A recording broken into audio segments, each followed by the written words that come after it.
एक बार की बात है, कई सालों पहले सोनापुर गांव में एक भयानक हवेली थी, जिसके बारे में तरह तरह की अफवाहें फैली थी।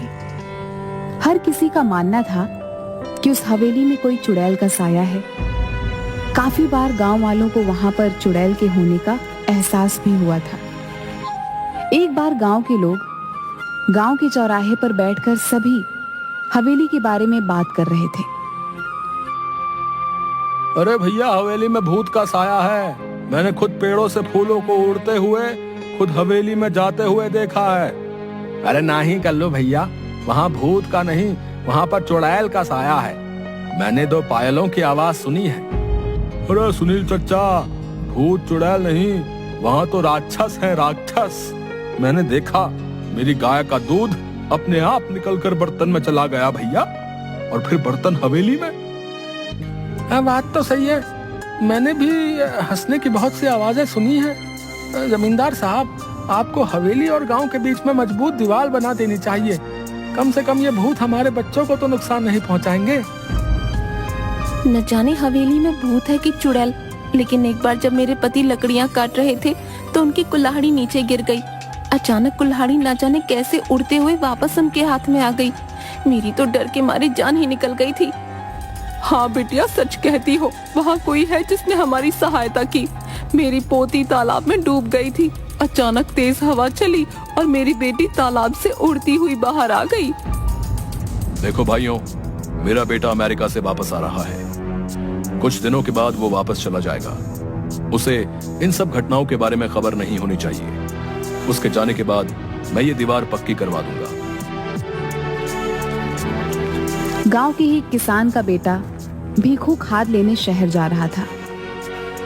रास्ता हवेली के सामने से ही गुजरता। जब वह हवेली के आगे से डरता हुआ पहुंचा तो उसने देखा एक सुंदर सी लड़की उसके सामने आकर खड़ी हो गई। तुम कौन हो और यहाँ क्या कर रही हो? तुम्हें नहीं पता ये हवेली भूतिया है, यहाँ रहना खतरे से खाली नहीं। मेरा नाम किरण है, मैं तो यहीं रहती हूँ। हम यहाँ आते जाते हैं, भूत तो नहीं देखा हमने कभी। अच्छा, पर ये तो भूतिया हवेली है और लोग कहते हैं यहाँ भयंकर चुड़ैलें रहती हैं। ये सब सुनकर भीखू मन ही मन डरने लगा। उसके दिमाग में यही चल रहा था कि जो कुछ भी आज तक उसने सुना वो सच है या झूठ। तभी किरण बोली, तुम्हें पता है मैं हवेली में ही रहती हूँ। ये क्या कह रही हो? पूरा गांव जानता है कि इस हवेली में भूत चुड़ैल रहती है। तुम चुड़ैल भूत जैसी चीजों पर विश्वास रखते हो? मैं फालतू में ही इतना सोच रहा हूँ। ये लड़की होकर भी नहीं डर रही। ये भूत चुड़ैल मन का वहम है, ये सच्चाई थोड़ी ना है। आओ, तुम्हें मैं अपने बाकी लोगों से मिलवाती हूँ, इससे तुम्हारा डर हमेशा के लिए खत्म हो जाएगा। भीखू किरण के पीछे पीछे चलने लगा कि अचानक उसे जोर का धक्का लगा और वह हवेली की पहाड़ी से नीचे गिर गया। गांव वाले तुरंत दौड़ते हुए भीखू के पास आए और पूछने लगे क्या हुआ।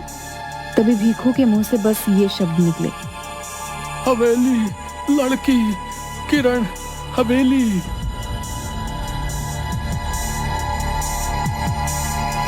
अब तो गांव में डर का भयानक माहौल बन गया था। सबको विश्वास हो गया था कि हवेली में किसी किरण नाम की चुड़ैल का साया है, जिसने भीखू को मार दिया है। इस घटना के अगले दिन ही जमींदार साहब का बेटा राजेश अपने दोस्त मयंक के साथ गांव आ रहा होता है। हे भगवान, शाम हो गई है, हवेली के आगे से गुजरना होगा। अरे राजेश भैया, आप उस हवेली की तरफ मत देखना, कहीं उन चुड़ैलों का साया आप पर भी ना पड़ जाए। अरे राजेश, ये तेरा ड्राइवर क्या कह रहा है? चुड़ैलों का साया? गांव के अंधविश्वासों का तो अपना ही मजा है। अरे ड्राइवर भैया, आप चुपचाप गाड़ी चलाओ ना, ये सब अंधविश्वास है, हम सब ये नहीं मानते। भैया, आज तक इस भूतिया हवेली में कोई एक रात नहीं गुजार पाया। बड़े बड़े लोग आए और बड़े बड़े दावे किए और फिर हार मानकर चले गए। अरे हम पढ़े लिखे लोग हैं, अमेरिका से आए हैं, हम इन सब बातों को नहीं मानते। ये सब अंधविश्वास है। अगर हमें सचमुच भूत प्रेत देखने को मिल जाए तो इन छुट्टियों का मजा आ जाएगा।